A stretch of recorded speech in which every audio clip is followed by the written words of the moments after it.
Bonsoir, j'espère que vous allez bien. Hein? Bienvenue sur DMG TV, les histoires mystiques. Tu es nouveau sur la page, n'oublie pas de t'abonner, de laisser un commentaire, de liker et de partager. Tu vas raconter une histoire, avoir ta demande ici et tu vas monter raconter ton histoire mystique. Des histoires mystiques. Pas une histoire d'amour qui est mal terminée. Pas une histoire de maltraitance d'enfants. Ça fait mal, mais c'est pas le but ici. Pas une histoire où papa tapait maman. Ça ne nous concerne pas. Ce n'est pas la page pour ça. Il y aura d'autres gars qui vont créer les pages pour violence conjugale là. Mais c'est pas ici, malheureusement. Ici, c'est les histoires mystiques. Pas citer les noms des gens, les noms des restaurants, les noms des bars, des hôtels, des lieux publics là. On ne cite pas les noms. Tu peux peut-être donner le nom du quartier. Oui, c'est passé en Commando, c'est passé en Van. Ouais, mais ça pas déjà en Van derrière Santa Lucia, machin. Non. Là, c'est un problème. On veut rester le plus distrait possible pour éviter les problèmes. Voilà. Et donc, c'est tout pour la petite introduction. Ceux qui viennent d'arriver, installez-vous, faites comme chez vous. Les commentaires polis surtout. Si quelqu'un vient commencer à insulter là, le modérateur, soyez libre de bloquer les gens. Bien de muter. Ici, c'est dans le respect. Bonsoir. Rencontre idéale. Bonsoir.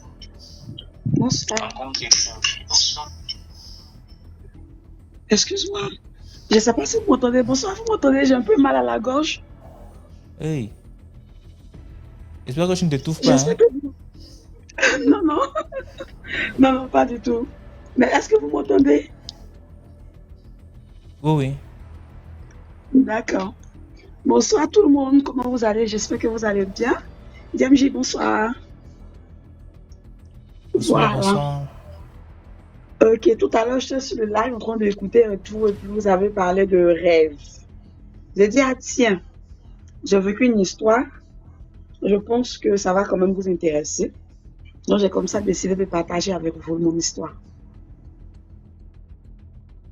Ça concerne un peu les histoires de mari de nuit. Quand j'avais l'âge de, je dirais, peut-être 8 à 9 ans, j'ai été séquestrée par un homme de nuit pendant 3 jours. Et comment ça s'est passé? Une nuit, pendant que je dormais, bon, en tant qu'une petite fille, je me suis amusée et tout. Et je suis allée me coucher. Et dans le rêve, c'est un peu comme si j'étais en train de faire la nourriture avec ma tante. Et déjà, j'appelle de la Côte d'Ivoire. Désolée, la bonne manière, souvent, ça nous échappe un peu, nous les Ivoiriens, là. Nous sommes trop en tas souvent, quoi. Donc, voilà. Donc, est-ce que vous m'entendez déjà, Diam? Il ne faudrait pas que je reste à bavarder, là. Vous m'entendez? Ok. Ok, d'accord. Oui, j'étais séquestrée, ouais. D'accord, donc je disais dans le rêve, mais c'était un rêve, hein. C'était un rêve pendant 3 jours, il m'a séquestré. Et c'était un rêve. Et le premier jour déjà, comment ça a commencé? Dans le rêve, c'est comme si je me suis vue avec l'une de mes tantes que je connais pas d'ailleurs, en train de faire la nourriture, on vendait la nourriture, comme un restaurant, et en plein milieu d'autoroute. Et pendant que je faisais la vaisselle, il y a eu un homme qui est venu s'arrêter devant moi, qui est venu s'arrêter devant moi. Donc je lève la tête, mais je vois que le monsieur, il était tellement long. Et c'est tout ce dont je me souviens. Dès que j'ai levé la tête, j'ai même pas eu le temps de voir sa tête qui m'a enlevé en fait. Et quand il m'a enlevé, je me suis retrouvée dans une pièce fermée, un peu disons une maison inachevée. J'étais dans la maison inachevée avec lui et j'avais tellement peur, du coup je me suis mise dans le coin de la maison et je commençais à pleurer. Et là je me suis réveillée. Là c'était la première nuit. Bon là ça ne m'a rien dit. Bon, moi c'était un rêve comme tout autre et tout ça. Ça ne m'a rien dit.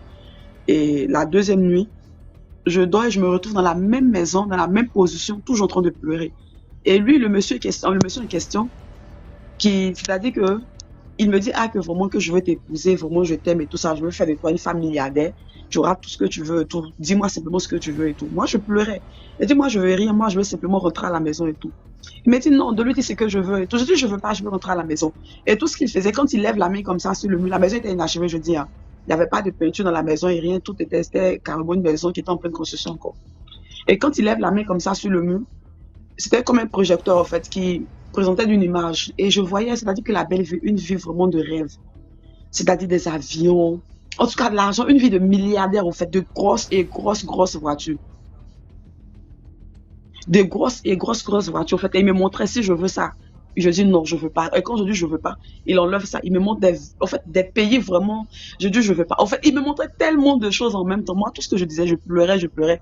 Non, moi, je veux pas de lui. Je veux rentrer chez moi à la maison. Et là, toujours dans le rêve, c'est comme si ma famille, mes parents sont venus taper à la porte. Je sais pas comment ils ont su, nous étions. Ils sont venus taper à la porte et lui ont demandé pardon de me laisser partir et tout ça. Que depuis, je n'arrête pas de pleurer, je veux pas. Qu'il me laisse partir. Il dit non, que lui, il veut pas. Qu'il y a longtemps que lui, il est derrière moi. Il veut que je sois son épouse. Donc lui, il doit me marier et tout ça. Et moi, je pleurais, je dis je veux pas. Et là, je me suis réveillée. Et quand je me suis réveillée, je précise que j'avais 7 à 8 ans par là. Je me suis rendu compte que j'avais pleuré tellement toute la nuit que mes larmes avaient séché carrément sur mon visage. Donc, du coup, là, ça m'a fait bizarre. Et je suis allée voir ma tante ce matin, et puis je lui ai expliqué, ah, tante, voilà le rêve que j'ai fait. Je comprends pas. Bon, étant petite fille, elle a pensé peut-être que je m'amusais et tout. Elle me dit, bon, viens t'asseoir, on va prier. Donc, elle a fait une petite prière banale là, mais pendant qu'elle faisait la prière, moi-même, c'est mes amis qui s'amusaient de l'autre côté là qui m'intéressaient. Donc, j'étais pressée même de quitter devant elle et puis aller continuer mon amusement. Elle a fini, je suis quittée, je suis allée m'amuser et tout ça.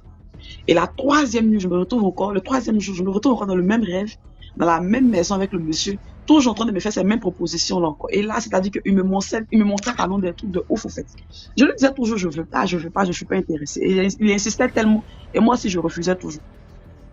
Et après, il est resté tout calme. Il est assis, il me regarde.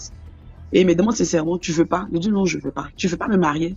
Je dis non. Il dit tout ce que je te propose là, tu veux pas. Bon, dis-moi ce que tu veux. Il dit je veux rien. Tout ce que moi je veux, c'est que tu me libères, je rentre à la maison. Et j'ai insisté, je suis restée là. Tu me dis c'est ta dernière décision. Je dis oui, c'est ma dernière décision, que je veux rien d'autre. Il dit bon, ok, sors. Et là, je suis sortie de la pièce. Et là, c'était le dernier jour et tout ça. Je n'ai plus vu ça.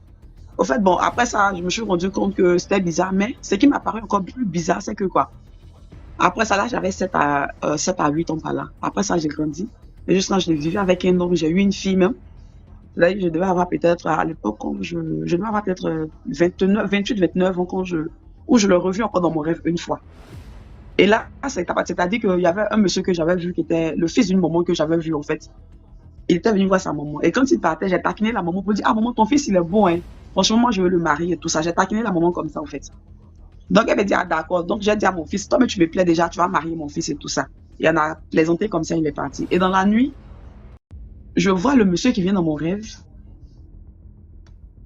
Et c'est-à-dire que l'homme, le mari de nuit, il a pris le visage de la personne, en fait, du monsieur. C'est-à-dire que je suis arrêtée avec une camarade en train de me causer. Je vois un monsieur qui vient dans mon rêve, quoi. Un monsieur qui vient me draguer. Et quand il vient, genre, il fait un genre, il est véhiculé et tout ça, il a une voiture, genre, il se donne un genre, en fait.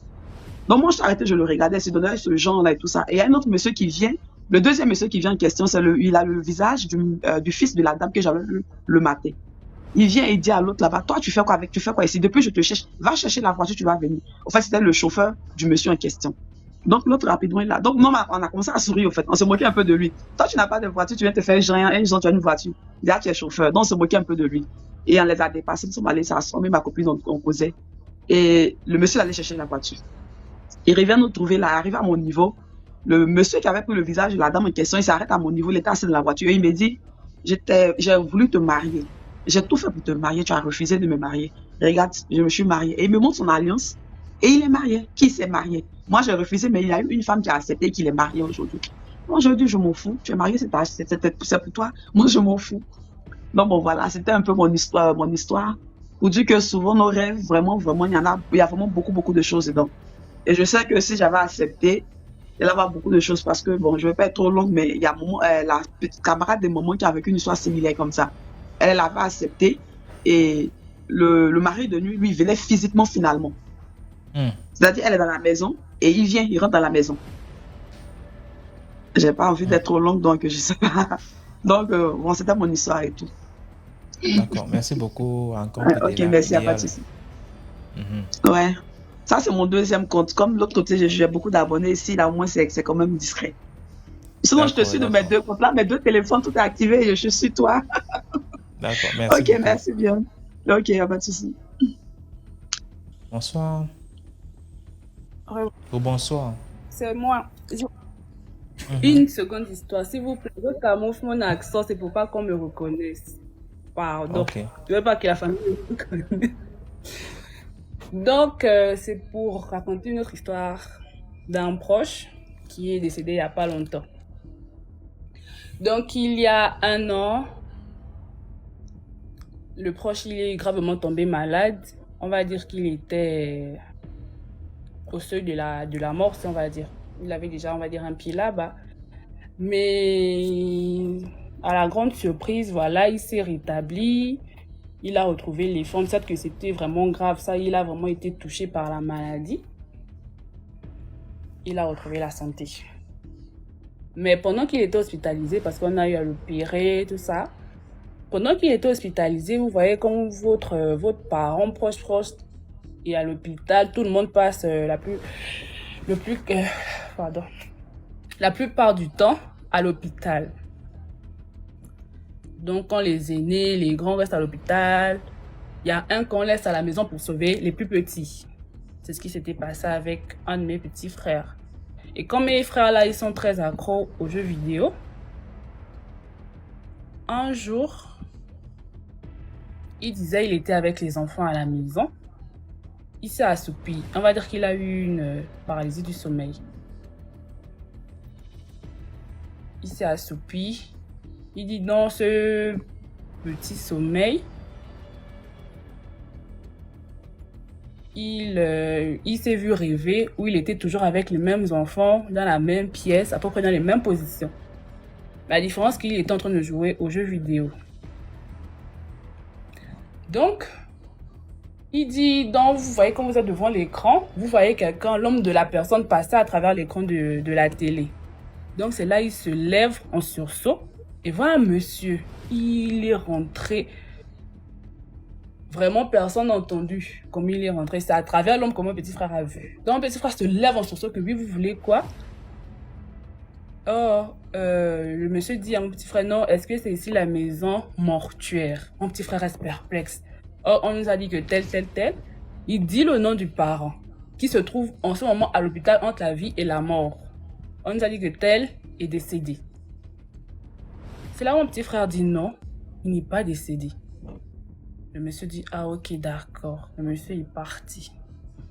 Donc, c'est pour dire que si mon petit frère disait oui,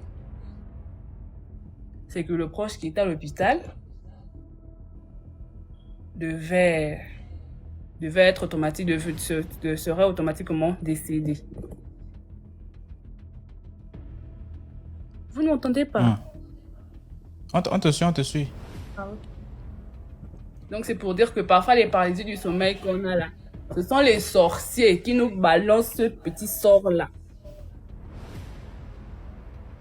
Parce que quand le monsieur est venu demander à mon petit frère si c'était ici la maison mortuaire, on nous a dit que tel il est décédé. Si mon petit frère répondait oui, peut-être automatiquement, lui aussi à l'hôpital là-bas, il partait. Donc souvent de faire très attention. Parce que mon petit frère, lui, pensait qu'il était éveillé, mais sinon c'était, on va dire, la paralysie du sommeil. Et heureusement, il a été vraiment très vigilant en disant non. Merci beaucoup pour l'histoire. Bonsoir Sandra. Bonsoir. Comment tu vas? J'espère que ça va bien, merci. J'espère que vous allez tous bien. Merci. Alors, d'accord. Mon histoire, elle n'est pas longue, mais elle est terrifiante. Quand j'étais plus jeune, je vais dire plus jeune parce que je devais avoir dans les 17, 18, 19 ans.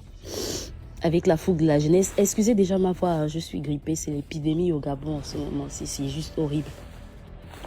Alors avec la fougue de la jeunesse, c'était il faut aller groover. On sort, on va groover et tout. Mais moi je suis issue d'une famille super chrétienne. Alors mes parents c'est des fervents chrétiens, voilà, il fallait pas sortir, il fallait pas. Donc moi j'avais pris l'habitude de voilà, quand on doit se retrouver avec des copines, de m'arranger avec le gardien. Je saute par la fenêtre de ma chambre, je m'arrange avec le gardien, j'y vais et puis quand je dois rentrer au petit matin, j'appelle le gardien, il m'ouvrait souvent le portail. Et le monsieur c'était un Burkinabé. Un jour il m'avait dit, écoute Sandra, il faut faire attention parce que la nuit, il y a un peu de tout. Quand on sort, c'est pas tout le temps qu'on rentre bien. Et moi de dire, oh Sidibé, qu'est-ce que tu racontes, laisse tomber, je vais bien rentrer comme d'habitude. Un jour, comme d'habitude, un samedi, je sors, je vais en boîte, je m'amuse. Et en même temps, on surveille l'heure.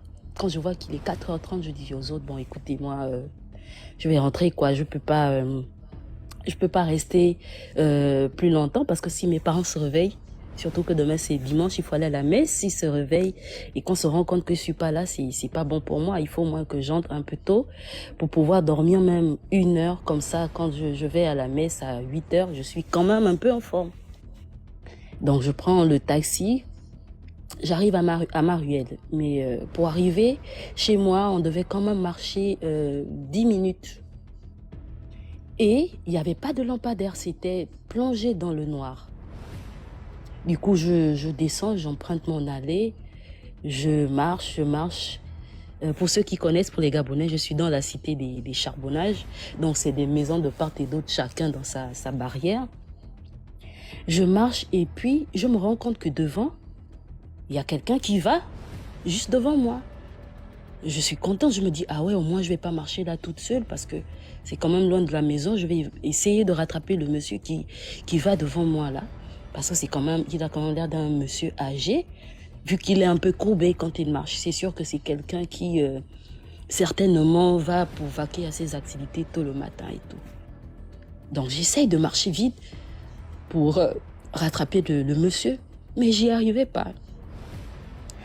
Pourtant, il n'allait vraiment pas rapidement, hein. Il allait lentement, mais j'y arrivais pas. À un moment, je me mets à courir et après, je me rends compte que petit à petit, je m'approche du monsieur.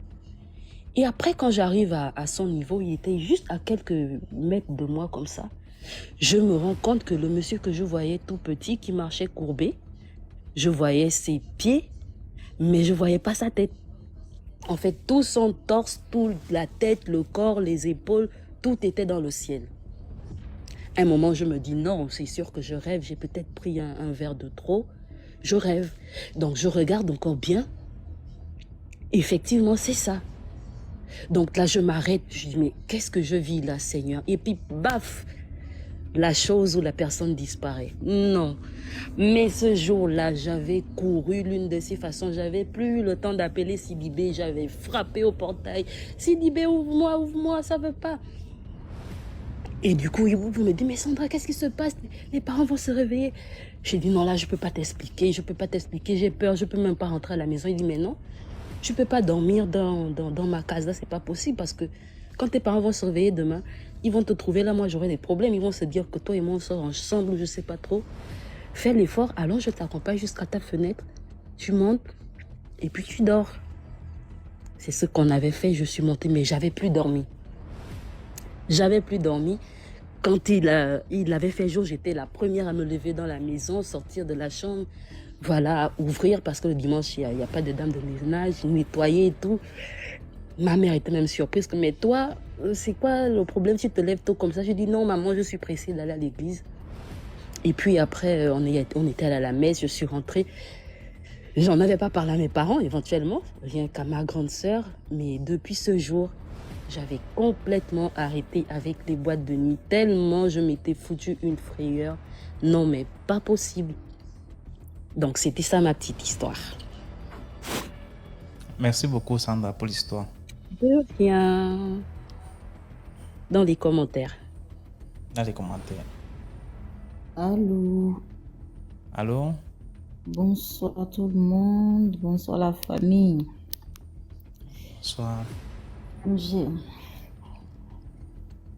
Je, je raconte l'histoire d'un ami dans les années 92, comme ça, j'étais en classe de 5e. Et puis, à la rentrée, en février, on voit un nouvel élève venir. Parce que nous, déjà, quand on est en 6e, on se connaît tous dans la classe. Donc, quand on passe en 5e, on est au complet, en fait, à la base. Et lui, il vient au milieu au milieu du trimestre. Donc, on causait avec lui et tout, mais tu viens d'où? Et tout ça. Pourquoi maintenant tu viens comme ça en février? Il dit qu'il vient de Ferké. Ferké, c'est dans le nord de la Côte d'Ivoire. Il dit que son père est... Vous m'entendez, j'espère? Ouais. Voilà. Il dit que son père est douanier. Son père est douanier, il est à la frontière. À la frontière, Ferké, ça fait frontière un peu au Burkina. Et puis on sait, tous ceux qui sont en Afrique, hein, on sait que les douaniers qui sont à la frontière, ils sont bien et tout, parce que là-bas, il y a beaucoup de business. Ils sont même bien logés et tout. Puis son papa était quand même un grand là-bas, un chef, quoi. Et lui, il vient comme ça dans notre ville qui est dans l'ouest là-bas. Il vient en pleine année scolaire. Il fallait chercher un tuteur. On lui a dit, mais toi, ton papa est douanier. Tu vas être sûrement bien logé. Pourquoi tu viens souffrir ici, chercher les tuteurs et tout? Il dit non, qu'il a vécu un traumatisme. Il n'a pas voulu rester dans la ville, qu'il y a un soir comme ça, il est sorti. Il allait se promener et tout dans la ville. Vous savez que les villes de l'intérieur, là, les 5e villes, les 6e villes, là, vraiment, c'est pas éclairé. Hein. Des fois, tu vois un lampadaire à 500 mètres, il y a un autre lampadaire que tu vois loin. C'est pas comme les capitales où tu vois, c'est un peu rapproché. Donc, la ville de Ferke, là, le jeune, il se promenait. Il avait les 23 heures, il s'est un peu promené un peu dans le centre-ville du coin, quoi. Maintenant, avec les 23 heures, il dit, bon, il rentre à la maison. Donc, quand il venait, un peu, il voyait une jeune fille. Il y avait quand même des petits éclairages, quand même, c'est pas trop chose, mais il voyait une jeune fille en face de lui qui venait. Il se dit, ah, voici une fille que je regarde. Quand elle vient là, je vais la draguer et tout. Donc, lui, il venait maintenant, il se préparait pour attaquer. Et il dit, tout à coup, il y a une voiture qui quitte derrière la jeune fille, qui vient, et la voiture met les phares. Quand la voiture met les phares comme ça, il se baisse, parce que les phares l'ont ébloui, donc il se baisse. Il dit quand il se baisse, les phares montrent les pieds de la jeune fille. Elle avait les sabots d'Angélique. Il dit que la jeune fille avait les sabots. À la place de ses pieds, là, c'était des sabots. Il a crié, il a plongé comme ça. En tout cas, il a basculé de l'autre côté de la ruelle. Il a commencé à courir. Il est allé tomber chez lui à la maison. Quand il ouvre les yeux, il voit l'image, il crie. Et à faire que vous savez que ce sont les nordistes là, chez nous, on les appelle les dozos. Ils sont un peu dans les sciences occultes. Donc leur gardien, c'était un dozo. Voilà, un chef traditionnel. Donc, qui lui ont fait des écorces, le laver, mais ça n'allait pas. L'enfant, il voulait devenir fou parce que ça l'a tellement traumatisé. C'est comme ça que son père a dit, bon, qu'il quitte la ville. Il quitte la ville et c'est à Dalo là qu'ils ont trouvé, dans notre collège là, qu'ils ont trouvé une place pour lui. Et c'est pour ça qu'il est venu. Donc voilà un peu les jeunes qui aiment trop draguer, ils aiment trop les femmes.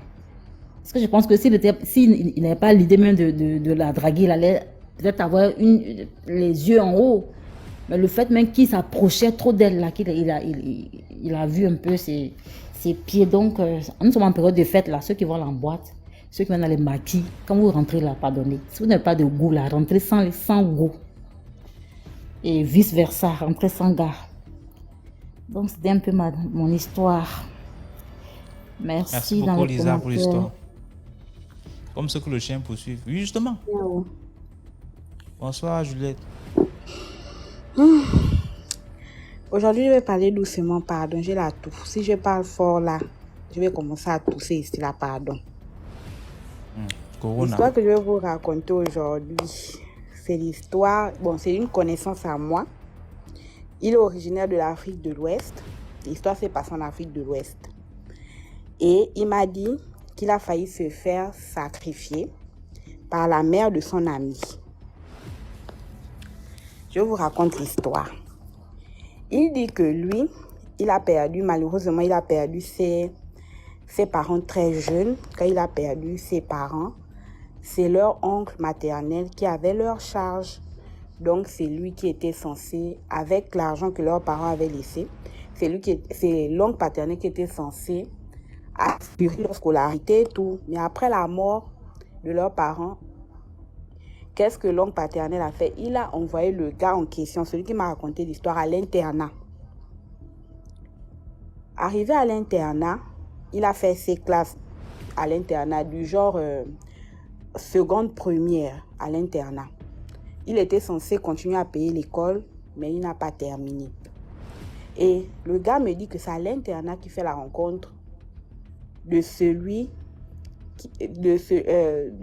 dont la mère a voulu le sacrifier. Il dit que vu que son oncle n'avait pas pu terminer de payer sa scolarité, qu'est-ce qu'il a fait? Il a abandonné l'école et il s'est lancé dans la vie active. Et son ami, qui était très aisé, il a continué, lui, l'école. Il dit que c'est comme ça qu'ils se sont perdus de vue. Lui, il a continué dans la vie active pendant que son ami, lui, a continué l'école. Ils se sont perdus de vue. Des années plus tard, comme par hasard, ils se retrouvent les deux dans une même ville. Et c'est dans cette ville-là que son ami vivait avec sa mère. Il dit qu'un jour, il marchait. Il allait prendre ce que nous on appelle ici le clando. Les vieilles voitures qui sont souvent à l'entrée des quartiers là qu'on emprunte pour aller d'un quartier à un autre. C'est comme ça qu'il emprunte. Et donc, il marchait pour aller emprunter ce moyen de transport-là. Il voit le gars dans une grosse voiture. Le gars klaxonne, le gars klaxonne. Mais il dit que dans son état de précarité, il ne savait pas qui il connaissait, qui pouvait être dans cette grosse voiture-là. Il était étonné que quelqu'un dans une aussi grosse voiture le klaxonne. Il s'est quand même arrêté. Le gars a baissé la vitre. Le gars l'a salué. Bonsoir, comment tu vas? Tu te rappelles plus de moi et tout? Il dit au gars, non, je me rappelle plus de toi. Parce que c'était des années après. Il dit au gars, non, je me rappelle plus de toi. Le gars lui dit, on s'est connus à l'internat de tel endroit. Il dit, ah, ok, oui. Le gars le salue, comment tu vas et tout. Le gars, il dit, oui, ça va. Ils se sont salués. Le gars lui demande, tu vas où? Est-ce que je peux te dévancer? Il a dit, oui, il n'y a pas de problème. Il monte dans la voiture du gars. Le gars lui dit, oui, moi je vais bien. Vu que quand ils étaient à l'internat, la maman du gars aisée là, de temps en temps, elle venait à l'internat, elle faisait des dons à l'internat. C'est une dame riche que tout le monde connaissait. C'est comme ça que le gars riche là lui dit, moi je vais bien, ma mère aussi se porte bien. Le gars prend de ses nouvelles et tout. Que oui, ma mère va bien, mais elle sort d'une grande maladie. Il demande une grande maladie, comment? Il dit oui, elle était malade, elle a fait 6 mois de maladie, mais maintenant ça va, elle est sur pied. Il dit ok, Dieu merci. C'est comme ça que le gars riche lui dit, mais malheureusement, on a perdu notre dame de ménage. Donc en ce moment, à la maison, c'est un peu la tristesse parce qu'on a perdu notre dame de ménage, mais ça va. Le gars lui dit ok, il n'y a pas de problème, tu m'adresses les salutations à ta mère. C'est comme ça que la vie a continué. Mais en temps, ils sont devenus très amis. Parce que déjà à l'internat, ils s'entendaient très bien. Ils sont devenus amis. Puis un jour, le gars riche l'invite chez lui. Et le gars riche lui dit, je veux que tu viennes voir ma mère. Parce que la dernière fois, je lui ai adressé tes salutations. Et elle aussi, elle t'a salué. Donc, je veux que tu viennes la voir pour lui dire exactement ce que tu es devenu et comment tu vas. C'est comme ça que un soir, le gars riche l'appelle et lui dit, j'ai une soirée, je veux que tu m'accompagnes. Mais avant, je veux que tu passes chez moi, saluer ma mère. Il est venu la saluer, sa mère et tout. Et sa mère lui donne des consignes. Sa mère lui dit, celui que tu vois là, c'est mon fils. Donc, je veux que quand vous sortez, tu prennes soin de lui. Il a dit, il n'y a pas de problème. Depuis l'internat, nous sommes comme frères. Nous sommes comme des frères, il n'y a pas de problème. Ok. 2 mois plus tard, qu'est-ce qui se passe? La dame tombe encore malade. Quand elle tombe malade, bon, je vais accélérer les choses. La dame tombe malade. Quand la dame tombe malade, un jour, son ami le riche lui dit, je veux que tu viennes rapidement chez moi parce que ma mère est malade. Il dit, ok, il n'y a pas de problème. Avec ces petits moyens qu'il avait, qu'est-ce qu'il fait? Il dit qu'il s'arrête au carrefour pour prendre des oranges, pour prendre de l'eau, pour aller rendre visite à la dame. Il dit que quand il passe au carrefour, il a vu un fou qu'il avait l'habitude de voir. Quand il voit le fou lui dit, tu as acheté des fruits, tu as acheté ceci, cela. Achète-moi un sachet d'eau. Parce qu'en Afrique de l'Ouest, là-bas, il me dit qu'eux, ils ont trop pour habitude de boire de l'eau dans des sachets. C'est un peu comme une coutume là-bas. Il lui dit, ok, offre-moi un sachet d'eau. Il dit au fou, je ne vais pas t'offrir un sachet d'eau. Le fou lui dit que donne-moi le sachet d'eau. Pourquoi tu me donnes pas le sachet d'eau? Je te dis, j'ai soif. Il dit au fou, je ne t'offre pas le sachet d'eau, laisse-moi tranquille. C'est comme ça que le fou lui dit, l'eau que tu es en train de me refuser là où tu es en train de partir là, l'eau qu'on va te demander de donner là-bas, refuse-moi cette eau refuse là-bas cette eau de la même manière que tu m'as refusé l'eau à moi. C'est comme ça qu'il dit au fou, fous-moi le camp, qu'est-ce que tu racontes? Tu es fou. Il emprunte le taxi et il se rend chez son ami en question. Quand il arrive chez son ami, et il me dit c'est une grande maison avec des employés, il y avait la ménagère, il y avait le gardien, il y avait plein de gens. Il dit que quand il arrive chez son ami, il n'y a plus personne. Il ne trouve plus personne, il ne trouve plus les employés, il ne trouve plus personne. Mais quand il arrive au portail, son ami se met à le gronder en lui disant « Mais tu étais où depuis ? Hein? Tu étais où depuis que je t'ai appelé, je te dis ma mère est malade, je te demande de venir vite. Mais tu refuses de venir et tout. Regarde ce que tu fais. On t'attend depuis. » Il se met à s'excuser devant son ami en disant « Tu m'excuses, tu m'excuses.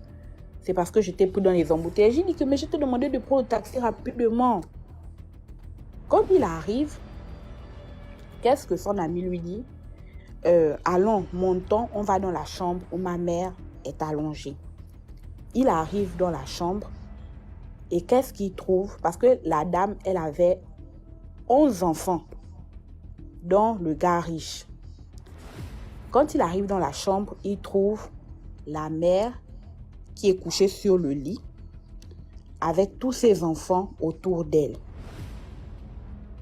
Quand il trouve les enfants autour d'elle, il est étonné que, avec tous les gens qui sont dans la maison là, mais je ne trouve que les enfants. Où sont les employés? Il dit qu'il s'est étonné au plus profond de lui, mais il n'a pas parlé. Quand il arrive, il salue les autres.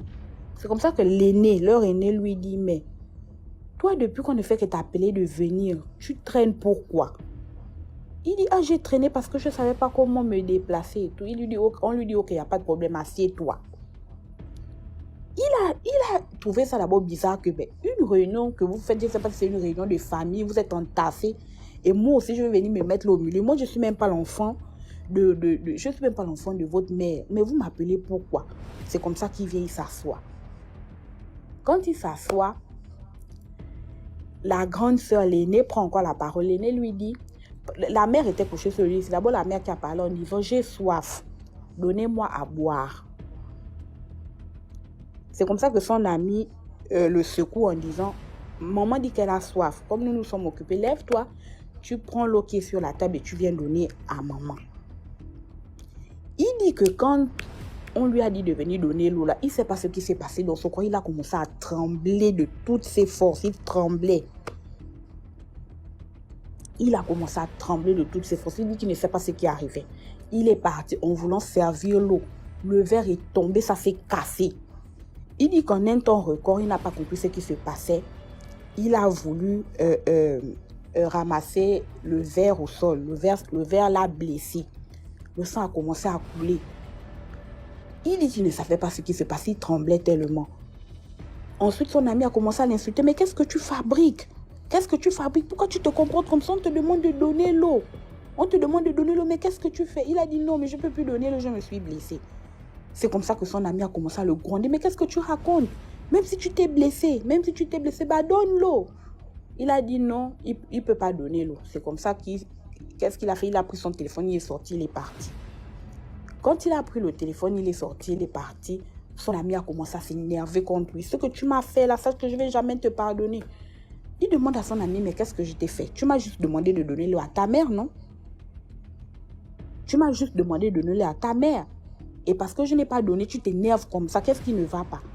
Son ami lui dit, non. Toi, quand on te demande toujours de faire quelque chose, tu ne fais pas ce qu'on te demande de faire à temps. Et voilà maintenant. Et tu dis que parce que le verre s'est cassé, tu ne peux plus donner l'eau. Ok, va-t'en, ne m'appelle plus jamais. C'est comme ça que le gars s'est dirigé vers le portail. Il a pris le premier taxi qu'il a trouvé. Il est rentré chez lui. Quand il rentre chez lui, et il dit que de quitter de la maison de son ami, arriver à chez lui, il tremblait toujours. Il ne comprenait pas ce qui s'était passé.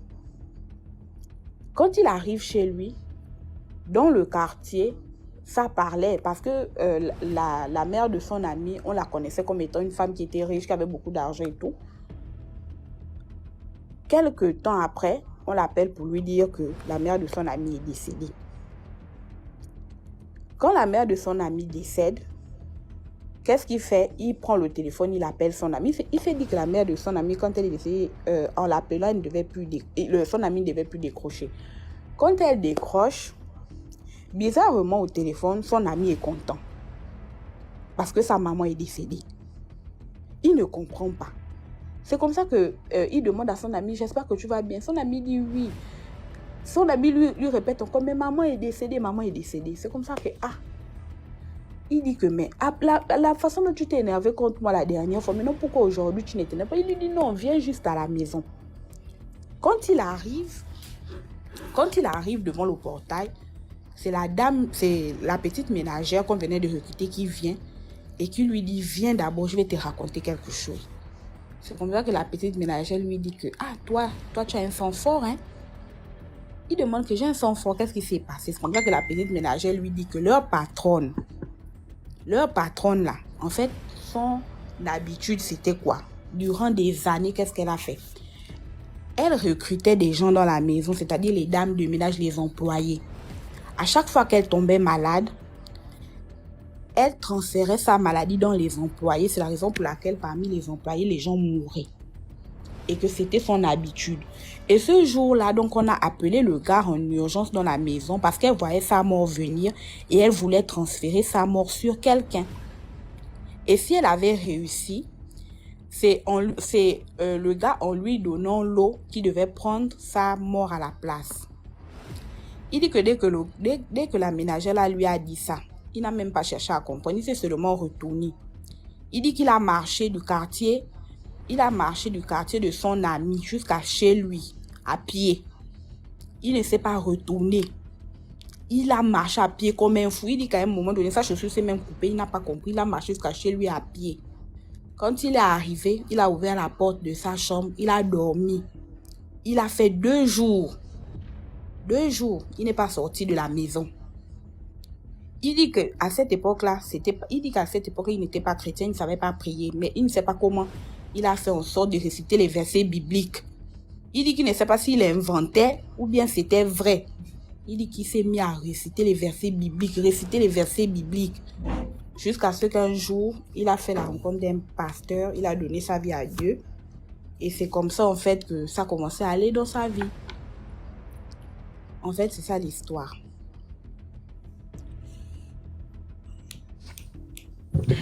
Merci beaucoup, Juliette, pour l'histoire. Oui, au revoir. Okay. Bonsoir. Bonsoir. J'espère que tu vas bien. Oui, ça va. L'histoire que je vais raconter vient de la Côte d'Ivoire. L'histoire, même, ça s'est passé dans ma famille même. C'est une histoire de sorcellerie. Et puis, j'exhorte les gens à croire vraiment en Dieu. À croire vraiment et à persévérer dans la prière. Là, quand tu persévères, tout ce qui est caché, là, ça se dévoile par son nom. En tout cas, c'était une histoire de ma famille. Ça a commencé par mon grand frère d'abord. Mon grand frère était là, il avait des problèmes aux pieds. Il avait longtemps, il a fait 5 ans avec des problèmes aux pieds. Il y a des plaies qui viennent, qui partent. Il y a des plaies qui viennent, qui partent. On soigne, ça va, ça vient. Donc cette année-là, on était là. Et puis, on nous a dit qu'il avait un problème de ventre. Il vivait chez sa femme.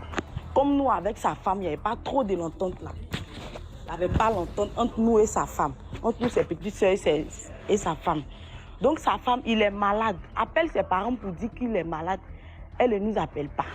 Je ne sais pas qu'est-ce qu'on lui a dit.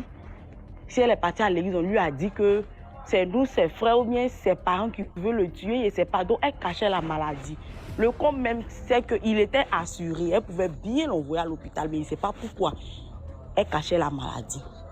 Donc un jour, parce qu'on vivait dans le même quartier avant, mais nous on a déménagé, on est allé dans un autre quartier. Nous sommes allés dans un autre quartier. Donc il y a un camarade de mon père qui a appelé, ah monsieur, ton fils là il est malade, viens le chercher. Si tu ne veux pas le chercher, il va mourir. Donc quand mon père l'a appelé, c'est sa femme qui a décroché. Elle dit que non papa, c'est faux. Que les gens sont en train de mentir, qu'il n'est pas malade, c'est faux, que ça va. Donc mon père dit que passe-le le téléphone, elle dit qu'il est sorti. Donc elle a dit du coup qu'il est sorti, mon père s'est dit que bon ça va. Bon.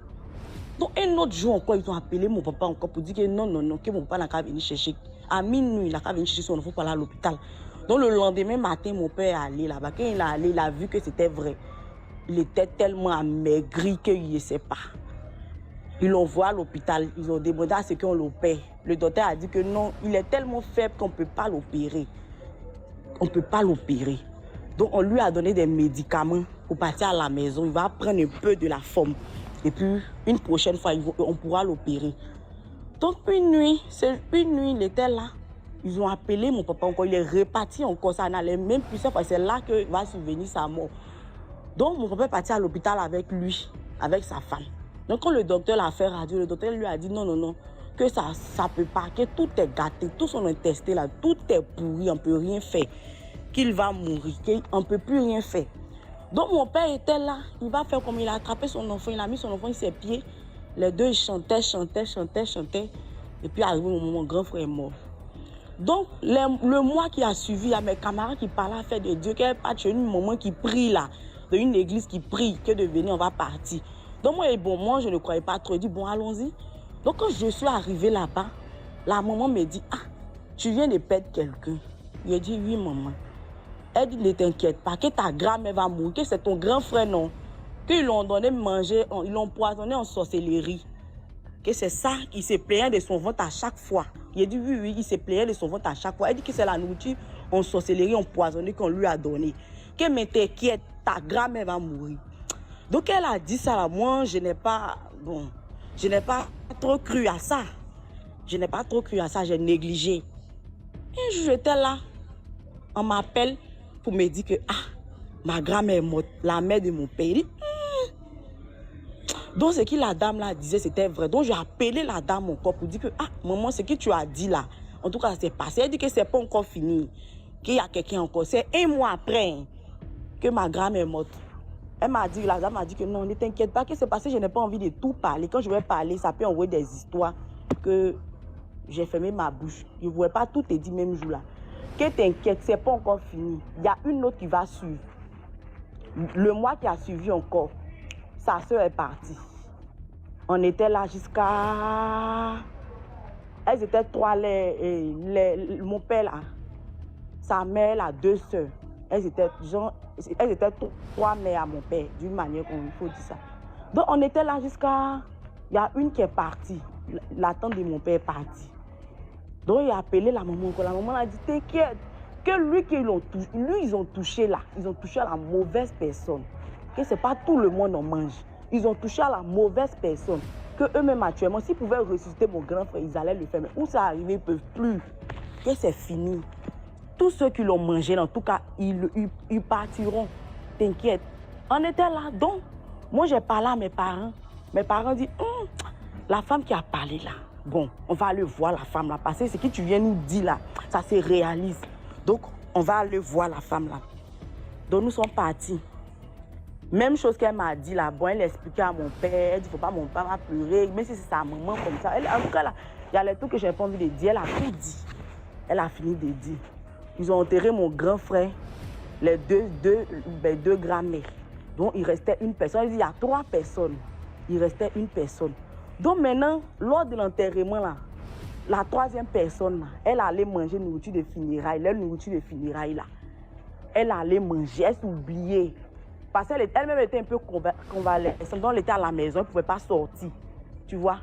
Donc, elle allait... Il y a l'une de mes tantes qui l'a servi la nourriture. Donc, elle a fini de manger, elle a demandé, ça, c'est quelle nourriture, ça? Et ça, ma tante dit, c'est nourriture de funérailles. Puis, elle dit à ma tante que si elle savait que c'était nourriture de funérailles, là, de l'autre langue, elle parlait de l'autre langue, qu'elle n'allait pas manger cette nourriture. Que pourquoi ma tante fait ça? Que ma tante veut la tuer ou quoi? Donc, elle a commencé à parler, elle a commencé à se plaindre. Donc, ma tante lui a dit, mais toi, tu ne manges pas nourriture de funérailles pour quelle raison? Toi, tu vas au village, tu manges nourriture de funérailles des gens, mais pourquoi nourriture ça? Toi, tu ne veux pas manger. Donc, les deux, c'est devenu des histoires.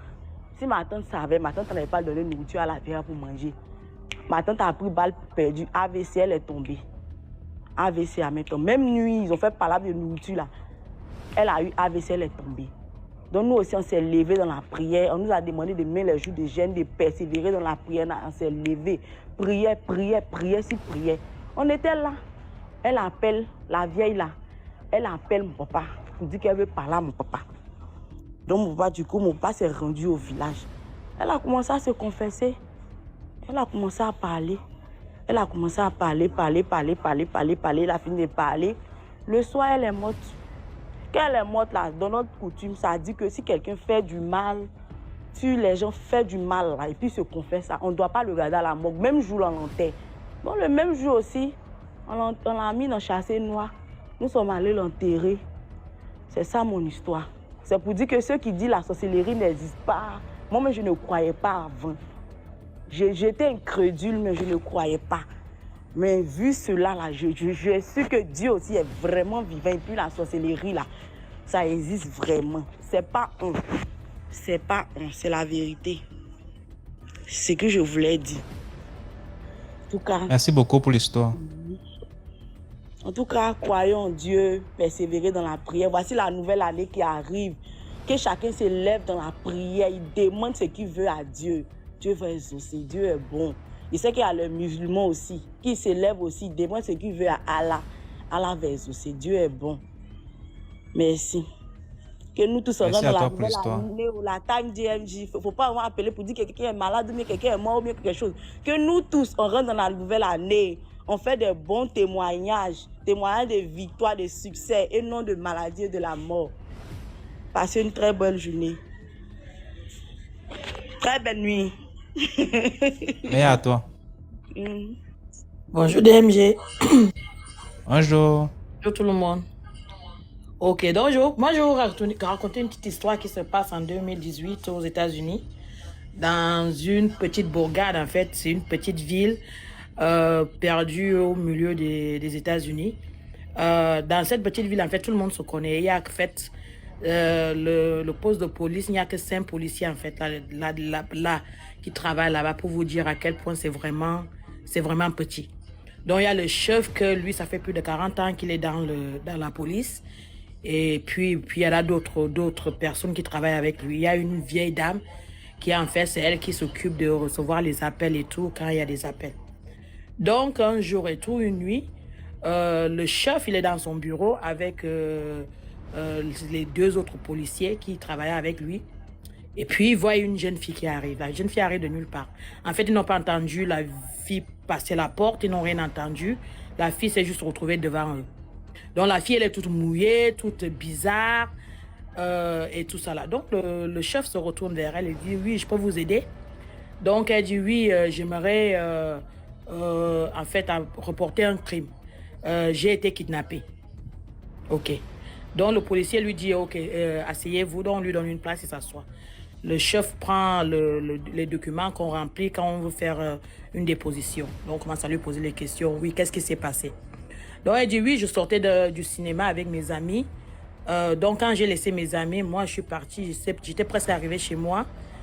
Et je me suis arrêtée pour acheter quelque chose à manger dans le magasin. Donc elle donne le nom du magasin. Et le chef de police se retourne et regarde les autres policiers. Que c'est bizarre en tout cas. Donc elle continue à raconter. Elle dit donc quand elle était presque au moment d'elle voulait rentrer dans le magasin, il y a un monsieur qui s'approche d'elle. Le monsieur portait un vêtement de prêtre et il avait une canne. Donc, il avait du mal à se déplacer. Et donc, le monsieur lui demande si elle pouvait l'aider à prendre son... Il a fait tomber son porte-monnaie en dessous de son siège. Et comme avec son état, il ne peut pas se baisser, si elle peut l'aider à prendre le porte-monnaie. Donc, quand elle regarde, elle voit que c'est un prêtre. Et elle voit aussi qu'il a une canne, qu'il a du mal, donc elle a pitié de lui. Donc elle décide de le suivre et elle va. Donc quand elle va, alors elle lui demande où que c'est où. Donc ils vont sur le côté conducteur. Donc elle se baisse pour commencer à toucher en dessous du siège pour essayer de voir si elle peut toucher le porte-monnaie. Elle entend instantanément un coup sur sa tête. En fait, elle ne se souvient plus. Le temps qu'elle revienne un peu sur elle, on est en train de la tirer. Et donc, elle essaie de crier. Le gars la menace en lui disant que si tu fais encore un bruit, je vais te tuer. Donc, elle ouvre maintenant le capot de sa voiture, il la met dedans et il ferme. Donc, les policiers lui disent, ok, c'était quel genre de voiture? Donc, une fois de plus, quand elle dit la marque de la voiture, ils se regardent encore. Ils disent, mais il est en train de se passer quoi là? Et en plus, elle précise que cette voiture n'a que 2 ans de... Enfin, elle est sortie il y a 2 ans parce qu'elle se souvient de ça très très bien parce qu'il y a un de ses oncles qui a acheté la même voiture. Mais le truc, c'est que la voiture dont elle parle, c'est une voiture qui est sortie dans les années 60. Donc, comment est-ce qu'elle peut dire que la voiture n'avait... Donc, vraiment, ils sont confus. Non, en même temps, il lui demande encore, il y a l'autre policier qui était debout qui lui demande, vous êtes allé voir quel film? Une fois de plus, elle dit le nom du film. Il se regarde et dit, attends, mais ça, c'est quoi? C'est une blague? ils disent, et elle donne le nom des acteurs principaux dans le film. Une fois de plus, c'est un film qui était sorti dans les années 60. C'est des acteurs qui étaient des acteurs très, très en vue dans les années 60. Donc, il y a un des policiers qui s'énerve un peu, qui lui dit, mais attendez, vous êtes en train de nous faire une blague, c'est quoi? Vous avez cru que c'est quoi ici, que vous allez venir pour venir faire des blagues? Non, il dit, mais je fais des blagues comment? Je viens reporter un crime, que j'ai été kidnappé, et vous dites que je ne comprends pas de quoi vous parlez. Donc, le chef les calme un peu, dit, ok, continuez, mademoiselle. Donc, elle dit oui, qu'une fois qu'elle a été jetée dans l'arrière de la voiture et qu'il a fermé le capot, il a commencé à rouler. Il dit qu'ils ont roulé pendant un moment et qu'après qu'il a dû perdre le contrôle de la voiture parce qu'elle se souvient qu'ils ont fait comme s'ils sortaient de la route et après, elle a seulement senti l'eau était en train de monter et qu'elle criait, elle essayait de taper et qu'elle ne se souvient plus de rien. Et qu'après, quand elle a ouvert les yeux, elle ne sait pas comment, elle était sortie de la voiture, elle était en fait en train de nager pour en fait aller sortir de l'eau. Elle ne sait pas ce qui s'est passé parce qu'entre le temps où l'eau était montée et là maintenant qu'elle était en train de sortir de l'eau, elle ne sait pas ce qui s'est passé entre temps.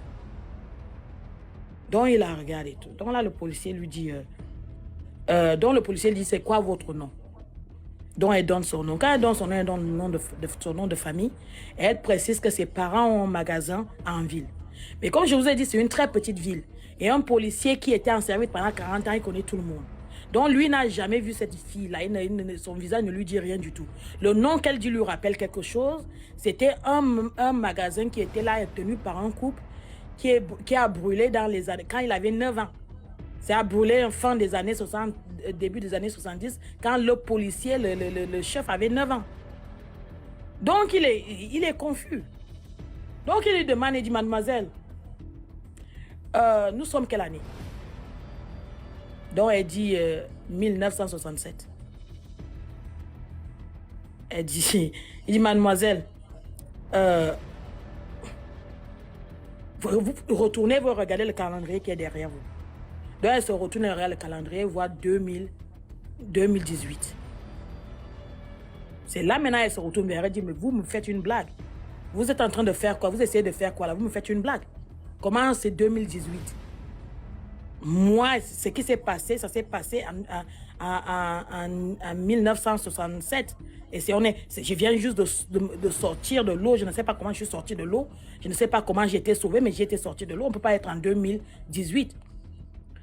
Donc le policier dit, est-ce que vous pouvez regarder dehors? Regardez dehors. Donc ils allument la lumière en fait de dehors qui donne dans le parking. Donc la fille elle voit les voitures, elle voit que les voitures ne ressemblent à rien, à des voitures que voilà des années 70, des années 60. Donc elle commence à crier, elle dit mais qu'est-ce qui se passe? Il se passe quoi? Je me sens pas bien. Je ne suis pas bien. Donc elle s'assoit. Donc le policier dit, vous savez quoi, je ne sais pas ce qui est en train de se passer, mais bon. Donc elle est en train de dire, je me sens pas bien, je sens que je vais être malade. Est-ce que vous pouvez me montrer où sont les toilettes? Donc le chef demande à l'un des policiers de l'accompagner. Quand elle l'accompagne, elle va dans les toilettes et l'autre attend dehors. Quelques minutes plus tard, le policier commence à crier en appelant le chef. Ils disent, venez, venez, elle a disparu, elle n'est plus là, je ne sais pas ce qui s'est passé.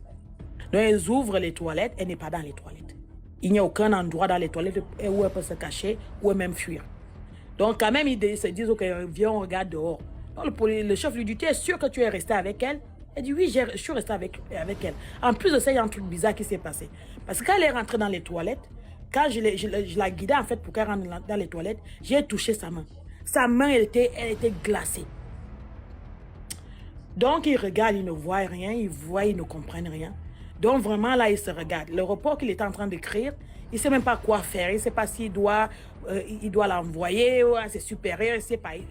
Ils sont confus, ils ne savent pas ce qui se passe. Donc, le policier dit, ce que je ne comprends pas, c'est que le magasin dont elle parle, qu'elle dit qu'elle était tenue par ses parents. Moi, je me souviens quand j'étais petit garçon, que mes parents achetaient souvent des choses là-bas. Et que de temps en temps, je les ai entendus parler, j'ai surpris des conversations où ils parlaient de ce couple-là, comme quoi ils avaient une fille. Et que la fille avait disparu mystérieusement, que personne ne sait ce qui lui est arrivé. Donc, ils se regardent. Donc, pour vraiment, comme les ils aiment toujours faire comme si ces choses-là n'existent pas. Ils essaient de faire comme si, voilà, ça doit être une erreur, ça doit être quelqu'un qui a dû entendre l'histoire et essayer de voler l'identité en tout cas. Mais en même temps, il ne peut pas expliquer le fait que la personne a disparu des toilettes comme ça, alors qu'il n'y avait aucun endroit pour disparaître des toilettes. Donc, voilà, en essayant de justifier des choses qui sont injustifiables, en fait, en tout cas, ça passe. Ça passe, donc ils continuent un peu leur journée. Une semaine plus tard, l'un des policiers arrive au bureau, trouve le chef l'appelle directement dans son bureau. Il dit, est-ce que tu peux venir? Quand il arrive, il trouve le chef dans un état pas possible. Le chef là lui montre le journal. Maintenant, quand il regarde le journal, il voit qu'apparemment, il y avait un article qui disait que il y avait un pêcheur qui voulait en fait essayer, c'est un nouvel équipement qu'il avait acheté dans un lac. Et quand en fait il a essayé ça, il a détecté une masse dans l'eau. Donc en essayant de, voilà quoi, il a plongé pour aller, il a trouvé que c'était une voiture. Donc de là il a appelé la police, ils ont envoyé des trucs pour traquer en fait et pour remonter l'épave de la voiture. Et donc quand ils ont remonté l'épave de la voiture, ils ont trouvé un corps. Et en ouvrant la malle, ils ont trouvé encore un squelette. Donc le corps qu'ils ont trouvé, c'était le corps d'un homme. Mais le squelette, donc quand ils regardent en fait au niveau de, voilà, des os, de la taille, on voit que c'est, voilà, c'est un squelette féminin, mais on ne peut pas trop déterminer. Maintenant, il y a la marque de la voiture. C'est la même marque de la voiture que la jeune fille leur avait dit que la personne qui l'avait kidnappée avait. C'est de la même marque de la voiture. Et en même temps, quand ils retracent la plaque d'immatriculation de la voiture, ils se rendent compte que c'était quelqu'un qui était recherché par le FBI parce que c'était un tueur en série qui tuait, en fait, qui avait tué beaucoup de personnes dont on le recherchait. Il avait disparu du jour au lendemain. On avait cru peut-être qu'il avait changé d'état ou qu'il avait changé de pays. On ne savait pas ce qui lui était arrivé, en fait. On se rend compte qu'en fait, c'était ça son état. Donc, en fait, pour vous dire que oui, la mort, c'est quelque chose de très mystérieux. Et personne ne peut vraiment expliquer parce que depuis que je vous écoute, même avant même de vous écouter, il y a plein d'histoires dont personne ne peut t'expliquer. C'est vraiment, voilà, des choses dingues en fait. Merci beaucoup pour l'histoire. Il n'y a pas de quoi. Bonsoir, guerrier de l'Éternel. Bonsoir DMG, ça va? Bien et toi? Tranquille. Dieu au contrôle, le Seigneur est avec nous. Bon, en fait, moi je vais vous raconter une histoire que j'ai vécue en fin 2016 au Nigeria. Comme vous pouvez l'entendre, moi je crains beaucoup l'Éternel, je crains Dieu. Et je partais, on va dire, dans une convention là-bas en décembre. Et donc je dormais dans un hôtel à Abuja, hôtel Saint-Georges. Et pendant que j'y étais, bon, je discutais avec la réceptionniste et le personnel parce que j'avais fait, je pense, 3 semaines dans cet hôtel. Et du coup, il y avait un monsieur qui est venu dans la journée qui est venu chercher une chambre. Et il disait qu'il avait des problèmes d'argent. En fait, qu'il avait de l'argent, mais il avait oublié ça dans une moto. Vous savez, les gens de moto avec 3 roues, ils appellent ça là-bas kéké. Et donc, du coup, il n'avait pas l'argent, en fait. Donc, il a été quitté de l'état du Benin City pour venir à Abuja. Et il avait oublié son sac, il y avait le porte-monnaie dedans. Donc, il cherchait à avoir une chambre en attendant que ses collègues viennent. Ils étaient des inspecteurs d'école, il fallait qu'ils aillent inspecter ces écoles-là. Et bon, je l'entendais parler devant la réceptionniste et on lui disait qu'il attende que ses collègues arrivent et si ses collègues peuvent payer sa chambre, il n'y a pas de souci, on va payer. Ils vont payer et il pourra avoir une chambre. Donc, entre-temps, moi je suis allé au niveau du restaurant, il y avait la télé là-bas, ainsi de suite, et je regardais la télé, j'ai discuté avec les autres parce que bon, dans la journée je faisais rien. Et le mec il est venu vers le restaurant, il m'a vu, comme il savait que j'étais un étranger et mon accent n'était pas l'accent de l'anglais qu'ils ont au Nigeria. Il me demande donc, where are you coming from? Tu viens d'où? Je dis non, I'm just coming from Cameroon. Il dit, ah ok d'accord. j'aimerais bien venir au Cameroun, faire des affaires là-bas, mais je lui dis, mais tu es le bienvenu. Si tu vis au Cameroun, il y a des Nigériens, plein de Nigériens au Cameroun qui ont des affaires, des business qui tournent très bien et tout. Il n'y a pas de souci, tu seras le bienvenu. Nous, les Camerounais, on accueille tout le monde. Hein. Il dit, ah ok. Il me dit, bon, c'est quoi ton nom? Je lui donne mon nom. Il me demande, est-ce que je peux avoir ton numéro de téléphone? Je lui donne le numéro du téléphone que j'avais au Nigeria et il me dit qu'il s'appelle James O. Je lui dis, il n'y a pas de souci. Et je vois il y a une dame qui passe. Il dit, ah, voici une de mes collègues qui est arrivée. J'aimerais bien, je vais aller la saluer. Et il est arrivé, j'espère qu'elle va pouvoir m'aider pour que je puisse trouver une chambre. Je dis, il n'y a pas de souci. Il court, il s'en va. Et donc, je ne sais pas ce qu'il se dit avec la dame. Je vois qu'il cause avec la dame. Et moi, je continue à regarder la télé, à discuter avec les employés.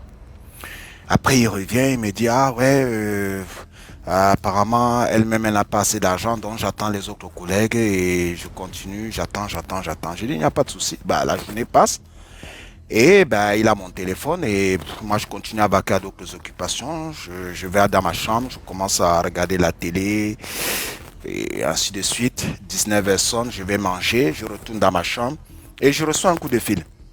Écoutez bien l'histoire. Je reçois un coup de fil. Et c'est le monsieur qui m'appelle. Entre-temps, dans la journée, j'avais discuté avec la réceptionniste, tout le monde qui disait, les Nigériens même commençaient à dire, ce monsieur est un peu louche, il est bizarre. Donc le soir, il m'appelle, il me dit, oui, bonjour, c'est James O au téléphone. Voilà, j'ai pas pu trouver où dormir. Je suis toujours là, je cherche où je vais dormir. Est-ce que c'est possible que je puisse venir dormir avec vous dans votre chambre? J'ai dit, je reste un peu point d'interrogation. Je me dis, mais qu'est-ce qui m'arrive là? Qu'est-ce qu'il veut? Eh ben, je lui ai dit, écoute, tu veux venir faire quoi? Je vais dormir dans votre chambre parce que j'ai pas où dormir. Je suis vraiment dans la rue là en ce moment. J'ai dit, ok, je te rappelle. Et en fait, je lui ai dit, ben, rappelle-moi dans quelques temps après. Et j'appelle donc la réceptionniste. Parce qu'en fait, il faut comprendre qu'il utilise déjà les pouvoirs occultes. C'est-à-dire qu'il utilise des pouvoirs mystiques pour pouvoir m'entraîner à accepter son œuvre. Donc, j'appelle la réceptionniste, je lui dis, mais il y a ce monsieur qui est venu dans la journée, qui demande à venir dormir avec moi, il dit qu'il n'a pas d'endroit où dormir, et donc du coup, il veut que je l'aide à dormir cette nuit, et le lendemain, il pourra. Vous savez ce que la réceptionniste me dit? Elle me dit carrément en anglais, Augusta, this is December in Nigeria. We have what we call human sacrifice being in December. If you don't know this man, please, Oga, don't allow to come and sleep in your room. You don't know him. My advice for you is, leave him away. J'ai dit, ok, bah, en fait, pour ceux qui ne comprennent pas l'anglais, c'est que la dame me disait, nous sommes en mois de décembre et au mois de décembre, nous avons ce qu'on appelle les sacrifices humains au Nigeria. Donc si vous ne connaissez pas ce monsieur, n'acceptez pas qu'il vienne dormir dans votre chambre. Et en plus, ce monsieur, nous, on l'a trouvé un peu bizarre et très suspect. J'ai dit, ok. J'ai continué, le monsieur m'appelle encore plus tard. Il me dit, ah oui, oui, voilà, est-ce que finalement, c'est comment je peux venir dormir dans ta chambre? J'ai dit, monsieur, tu as vu la réceptionnaire avec qui tu causais? Eh bien, ce soir, nous allons dormir ensemble dans la même chambre. Donc, je ne suis pas désolé, toi et moi, sans ça, pas possible. Il me dit, mais qu'est-ce que je vais alors faire? J'ai dit, ben, tu te débrouilles, c'est ton pays, c'est pas mon pays. Ben, après la réceptionniste et moi, on n'avait pas l'intention de dormir ensemble, en fait. Donc, c'était pour me débarrasser de lui. Et c'est là que j'ai compris que au Nigeria, les gens sont très, très méfiants. Et pour qu'un Nigérian t'aide, avec tout le mal qu'ils ont vécu, c'est un peu très difficile. C'est très, très difficile. C'est-à-dire, parfois même quelqu'un veut t'aider pour le bien, mais ils en arrivent à avoir peur du mal. En te faisant du bien, il va récolter le mal. C'est-à-dire, en te faisant du bien, il va récolter la sorcellerie, il va récolter la mort. C'est ce que j'ai compris au Nigeria. Au Nigeria, on m'a dit, tu trouves l'argent par terre, ne ramasse pas. Au Cameroun, tu trouves l'argent par terre, mais tu ramasses et avec grand plaisir. Mais au Nigeria, tu ne ramasses pas. On te dit, tu ramasses, c'est dangereux. Au Nigeria, on m'a dit ne marche pas avec ton passeport et qu'on voit même ton passeport. Il faut le cacher. Voyez à quel point les gens sont méchants. En fait, ce jour-là, je bénis d'abord Dieu parce que c'est Dieu qui m'a protégé. Et je vous assure que quand ces gars parlent, ils ont déjà activé des pouvoirs occultes pour vous embrigader dans leurs pensées en fait, pour que vous acceptez tout ce qu'ils disent. Et ce jour, je lui ai dit au revoir. Donc il faut faire vraiment très attention. Et j'aimerais dire à tous ceux qui écoutent votre émission, Jésus-Christ, l'Éternel et le Saint-Esprit sont l'assurance de notre protection. Arrêtez d'aller voir les marabouts, les praticiens et toutes ces choses qui ne glorifient pas Dieu. Quand vous allez voir des praticiens, ils vous ajoutent la mort. Certains vous font croire qu'ils vous ont guéri. Mais en fait, ils vous guérissent pour 1 mois, 2 mois, même 1 an, 2 ans. Mais entre-temps, derrière, ils ont eu une maladie mortelle. Donc, il faut faire très, très attention. Le seul qui peut guérir définitivement et vous protéger, c'est Jésus-Christ. C'est tout ce que j'avais à dire aujourd'hui. Portez-vous bien. D'accord, merci beaucoup pour l'histoire. Voilà, on est arrivé à la fin de l'émission d'aujourd'hui, il est minuit 2. Merci à tous ceux qui ont participé en montant raconter leur histoire. Ceux qui n'ont pas pu, on se prend mercredi 20h00 pour un autre direct. Merci pour tout. Merci pour ceux qui ont partagé. On se prend très bientôt pour un autre direct. Passez une bonne nuit et surtout priez avant de dormir.